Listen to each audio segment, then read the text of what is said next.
मैं lieutenant doctor R N Mishra ji. यहाँ पर प्रभारी प्राचार्य हूँ। कब से आप यहाँ पे कार्यरत हैं? प्राचार्य का कार्यभार अभी कुछ समय पहले मिला है। इससे पूर्व जो प्राचार्य थे उनका जो आयोग यूनिवर्सिटी से वहाँ पे हो गया चयन, इसलिए उनके जाने के कौन आ बाद रहा है आपका? हमें चार्ज मिला है। बात कर लीजिए, नहीं तो फिर बोल दीजिए। हाँ जी, जी, बताइए क्या कह रहे थे? मैं ये बोल रहा था, मैं यहाँ इससे पूर्व प्राचार्य थे, उनका विश्वविद्यालय से अन्य महाविद्यालय में चयन हो गया। इसके बाद से हम प्रभारी प्राचार्य नियुक्त किए गए हैं। जब इस विद्यालय का नींव अखिलेश यादव ने रखी थी। जी, पत्थर उन्हीं के नाम का लगा है। अभी जिस तरीके से समाजवादी पार्टी की भी छवि खराब हो रही है और इस विद्यालय की छवि खराब हो रही है, इस पर आप क्या कहेंगे? देखिए, जब किसी पर कोई आरोप लगता है और जैसा वीडियो वायरल हुआ है, उससे छवि खराब होना स्वाभाविक लगता है। लेकिन ये आरोप है। हो सकता है किसी दिन आरोप न रह करके ये इसमें माननीय न्यायालय कुछ न्याय दे और प्रबंधक जी निष्पक्ष छूट जाएं। नहीं, देखिए आरोप है, लेकिन अगर कहीं ना कहीं वो वीडियो देखा जाए तो ये सोए हुए हैं और वो भी एक अंडरवियर पहने हुए हैं और एक टी शर्ट पहने हुए हैं और महिला जो है उसके हाथ में हाथ डाले हुए हैं। आपने अगर गौर से वीडियो देखा हुआ हो तो उसका हाथ पकड़े हुए हैं। इस तरीके से विद्यालय में क्या शोभा देता है इनको? ये विद्यालय का परिसर नहीं वो है, वो महाविद्यालय से बाहर एक कॉर्नर पर प्रबंध समिति का कक्ष बना हुआ है, वहीं उनका आना जाना ये मीटिंग हुआ करती हैं। और जो वीडियो मैंने इतना गौर से तो नहीं देखा है, लेकिन जैसे हम आप कोई अमूमन लेटते हैं तो कपड़े उतार के ही लेटते हैं, तो हो सकता है ऐसा हो अपने लेट गए हों और बाद में महिला आके वहीं बैठ गई हो। कपड़े उसी, इनके पैंट जो है इनका उसी कुर्सी पे पड़ा हुआ, उस पर महिला बैठी हुई है और हाथ से ऐसे पकड़े हुए हैं। और जब पुलिस वहाँ पहुँचती है कैमरे के साथ उस बच्ची के साथ, तो ये तुरंत हाथ छोड़ते हैं। पूरा साफ उसमें दिख रहा है। अगर आप विश्वास ना हो आपको तो हम आपको वीडियो दिखा देंगे।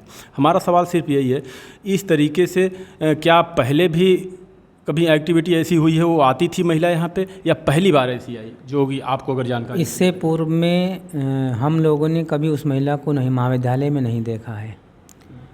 और रही बात है उनके बारे में, तो जब से हम लोग इस महाविद्यालय में आए हैं हमने उनके बारे में ऐसा कुछ नहीं सुना, ना ही ऐसा कुछ देखा है, ना ही वो कभी बच्चों से या स्टाफ से इस प्रकार की कभी उन्होंने बात भी की हो। और पता नहीं क्या हुआ, कैसे ये सब घटना घटित हुई, इसके बारे हम लोग नहीं जानते हैं। लेकिन इनके पीछे जब जाते हैं तो हम यही पाते हैं कि आज तक हमने या हमारे महाविद्यालय के स्टाफ ने या बच्चों ने ऐसा कुछ भी नहीं पाया कि ऐसे महसूस होता कि वो मतलब इस प्रकार की हंसी मजाक या हरकत कर सकते हैं। लेकिन जो भी हुआ, इस आप बता रहे हैं कि परिसर उसके साइड में बना हुआ है, लेकिन आता तो है विद्यालय के अंदर ही ना।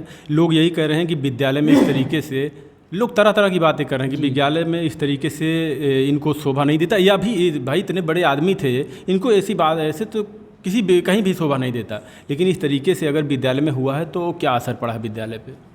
विद्यालय पे असर पड़ेगा कि नहीं वो तो नहीं मालूम है, लेकिन हमारा विद्यालय जिस प्रकार से चल रहा था, बच्चे आ रहे थे, अध्यापक आ रहे थे, अभी वो सही चल रहा है, ऐसी कोई बात नहीं है। लेकिन हाँ, हो सकता है भविष्य में गार्जियन सोचें और महाविद्यालय पे कोई असर पड़े। अभी ये बताया जा रहा समाजवादी पार्टी से काफ़ी समय से जुड़े हुए हैं, इनको समाजवादी पार्टी का नेता बताया जा रहा है, मिनी मुख्यमंत्री कहा जा रहा है कि ये जो चाहते थे वही होता था। अगर ये कि फ़ोन कॉल कर दें कि यहाँ पे इतना धरना करना, इतनी रैलियाँ करनी है, तो यहाँ पे लाखों लोग इकट्ठा हो जाते हैं। इस बात में कितनी सच्चाई है? वो जन नेता थे, गरीबों के नेता थे, जहाँ तक हम लोग देखते हैं। लेकिन हम लोग बहुत राजनीति नहीं पढ़ते हैं, कहाँ रैली हो रही कहाँ क्या नहीं मालूम है। लेकिन जितना जानते हैं उतना यह है कि हाँ, अगर नवाब सिंह यादव ने कोई रैली बुलाई है तो भीड़ आना स्वाभाविक था और बेइंतहा भीड़ होती थी उनकी रैली में। तो जननायक थे ही वो, इसमें कोई दो राय नहीं है।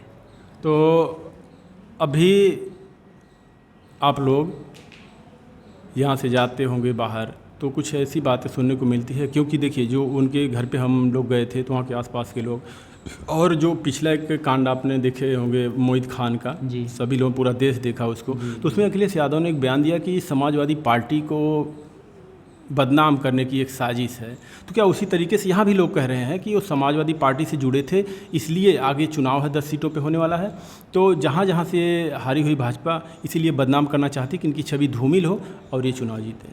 हाँ, ऐसा बहुत लोग कहते हैं कि इसलिए कहते हैं कि उनके बारे में कभी सुना ही नहीं है। ऐसा हो सकता कुछ साजिश हो सकता कुछ खिला पिला दिया उन्हें हो, वो ऐसी अवस्था में आ गए हों, इसलिए शक करते हैं लोग।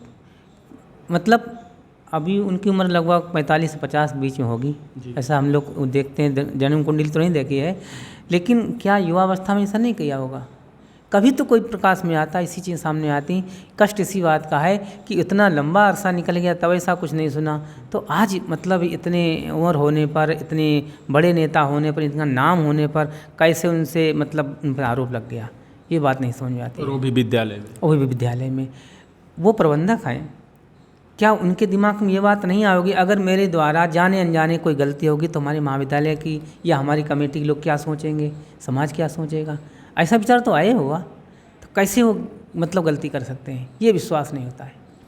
एक चीज़ और है, बताया जा रहा है कि वो महिला और नवाब सिंह यादव का बहुत काफ़ी दिन से, काफ़ी समय से उससे संबंध था। इनका संबंध यानी कहने का मतलब गलत मत समझिएगा कि उनसे बातें चीतें चलती थी, उनको जानते पहचानते थे। इसमें कितनी सच्चाई है? देखिए, सच्चाई हो सकती है जानते हों। अब एक हमने फ़ोटो देखा था, हमारे माननीय सांसद जी के साथ फ़ोटो था, एक माननीय मंत्री जी के साथ फ़ोटो था, एक तिरवा के राजपूत कैला उनके साथ फ़ोटो था। अब वो कैसी महिला है, कहाँ कहाँ संबंध है, ये तो वही जान सकती है उसका क्या गेम है कि हर पार्टी के साथ उसका फ़ोटो आता है। तो अब रही बात फ़ोटो की, तो फ़ोटो तो कहीं कोई किसी के साथ खिंचा ले और बाद में वो क्या हो जाए उसके साथ, कौन जान सकता है?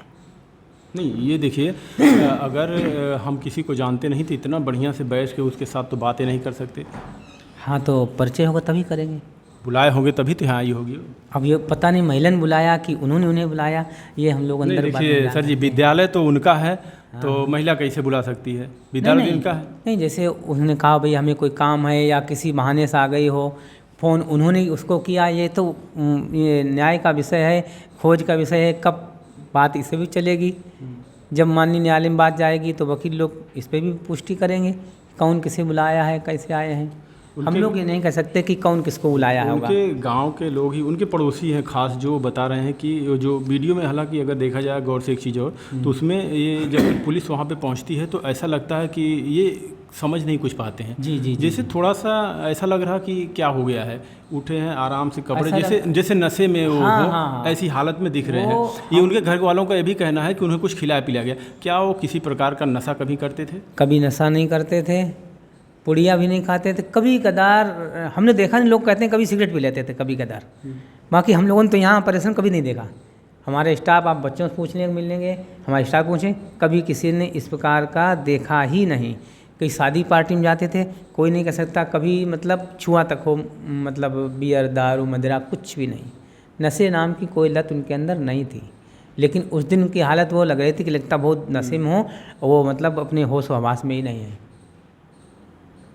इसका भी मेडिकल जांच होना चाहिए कि उस वक्त क्या हुआ था, जो कि वीडियो में लग रहा है। साहब हम ये पुष्टि नहीं करते, लेकिन लग रहा है कि जैसे वो अजीब टाइप का वहाँ पे उठते हैं, पैंट उठाते हैं, ऐसे पहन रहे हैं।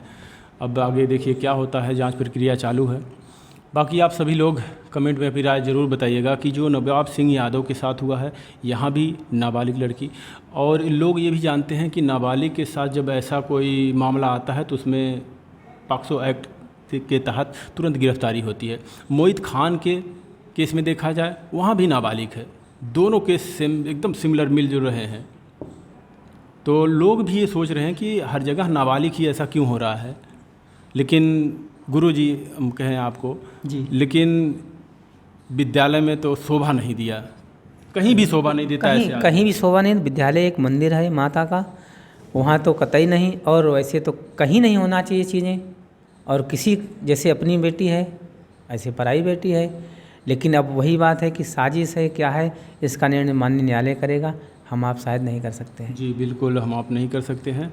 लेकिन नेता वो हैं वर्तमान में, बताया जा रहा है उनको 5 साल पहले निकाल दिया गया है समाजवादी पार्टी से। ये पुष्टि तो पार्टी करेगी और नेताजी जाने कि उनको निकाल दिया गया तो कैसे पार्टी में काम करते रहे, लेकिन वो एक सच्चे समाजवादी थे। पूरा एकदम लगे हुए थे। वो पार्टी नेता थे कि नहीं थे वो तो सब जानते हैं, पूरा समाज जानता है, लेकिन ये एक सच्चे समाजवादी थे, सच्चे जननायक थे, इतना हम लोग जानते हैं। कलीम खान को यहाँ के उनको तो लेटर शायद जारी किए हैं कि वो 5 साल से नहीं है। अभी हमने बाहर देखा इनका पोस्टर बाकायदे लगा हुआ, शुभकामनाएं दे रहे हैं रक्षाबंधन। पुष्टि तो भाई पार्टी वाले करें, हम लोग तो अध्यापक लोग नहीं जान सकते। निकाला होगा तो उनके पास पहले का कुछ होगा लेटर वेटर कि भाई निकाल दिया गया, ये हम जानकारी नहीं दे सकते हैं। और निकाल दिया गया तो कैसे काम करते रहे ये। लास्ट में गुरुजी हमारा एक सवाल है, आए दिन देश में घटनाएं ऐसी होती चली आ रही हैं, आप शिक्षक हैं, बच्चों को पढ़ाते हैं, बच्चे बच्चियाँ सब पढ़ते हैं, क्या सोचते हैं ये जो हमारा समाज है कहाँ पे जा रहा है, किस तरफ जा रहा है? आए दिन एक चीज़ और है कि टीचरों के ऊपर भी आरोप लगते हैं। अभी बीच में एक टीचर का वीडियो वायरल हुआ, मैडम से किस मांग रहे हैं और फ़ोन पे वीडियो उनका वायरल हो गया है। पीछे जौनपुर में एक महिला को उठा के गोद में खेल रहे हैं, वो भी वीडियो वायरल हुआ। टीचर अभी एक अंबारी विद्यालय का है आजमगढ़, वहाँ पे एक टीचर ही बच्ची को भगा ले गया और शादी कर लिया गया। तो इससे बताइए, जिसको गुरु लोग मान के अपने बच्चों को भेजते हैं, माँ बाप के बाद एक गुरु के ऊपर ही लोगों को विश्वास होता है कि वहाँ जा रही है हमारी बच्ची, जा रही है हमारा बेटा जा रहा है, तो उसको अच्छी शिक्षा देंगे। अगर ये लोग ऐसा करेंगे तो फिर क्या हमारे समाज पर इफेक्ट पड़ेगा? देखिए, गुरु और शिष्य का बहुत पवित्र रिश्ता होता है। शिष्य से मतलब चाहे वो शिष्या हो चाहे वो शिष्य हो, अगर कोई गुरु के द्वारा या शिष्य के द्वारा ऐसा कुकृत्य होता है वो अमर्यादित है, अति निंदनीय है और समाज में इसका बहुत ही बुरा प्रभाव पड़ता है। लोगों का विश्वास उठता है, माता पिता का विश्वास उठता है। इसीलिए आज भी हम लोग कितना भी कह दें, नारी शक्ति की बात करें, सशक्तिकरण की बात करें, आज भी बेटियां सुरक्षित नहीं हैं। वर्तमान सरकार ने बहुत सुधारने का प्रयास किया, इसमें कोई दो राय नहीं है, लेकिन फिर भी आए दिन ऐसे मामले आते हैं, पता नहीं हमारा देश किस ओर जा रहा है, हमारा समाज किस ओर जा रहा है और क्या दिखाना चाहते हैं। दिन प्रतिदिन कानून भी कड़े होते जा रहे हैं और फिर भी ऐसी वारदातें होती हैं, ये बात सोच से परे है। जी, आपका बहुत बहुत धन्यवाद। लेकिन जितने भी दर्शक, जितने भी हमारे देश के नागरिक इस वीडियो को देख रहे हैं, हम सबको कहना एक ही बात चाहेंगे कि किसी पर भी आंख मूंद कर आप लोग विश्वास मत करिए, चाहे वो आपके घर का ही कोई सदस्य ना हो। अपनी सुरक्षा स्वयं करने की कोशिश करिए, किसी के बहकावे मत आइए। आजकल किसी के ऊपर विश्वास नहीं किया जा सकता, तो आप अपना ध्यान खुद रख सकते हैं, चाहे वो बच्चे हों चाहे बच्चियाँ हों। आए दिन हम देखते हैं ऐसी घटनाएं, हम देश भर में घूमते रहते हैं, यहाँ तक कि पिता से भी ऐसे ऐसे हरकत कर देते हैं कि देखने में सुनने में शर्म आती है। भाई की ऐसी उनके मामा भांजी को लेके भाग गया, ऐसी तमाम, ऐसे समझ में नहीं आता कि हमारा देश कहाँ जा रहा है। तो ये जो इस समय तो जो दौर चल रहा है, इसमें आप सतर्क रहें। हमारा मेन मकसद है आप लोगों तक संदेश पहुंचाने का कि अपनी सुरक्षा आप लोग खुद करें, किसी के बहकावे में ना आए। कोई भी कुछ कहे तो बच कर रहें। कहीं भी जाएं अकेले में तो अपने परिवार, माता पिता, भाई के साथ में जाएं। हालांकि घटनाएं तो कहीं भी किसी वक्त भी हो सकती हैं, लेकिन सुरक्षित रहने की कोशिश करिए। आप सभी लोगों का वीडियो देखने के लिए बहुत बहुत धन्यवाद।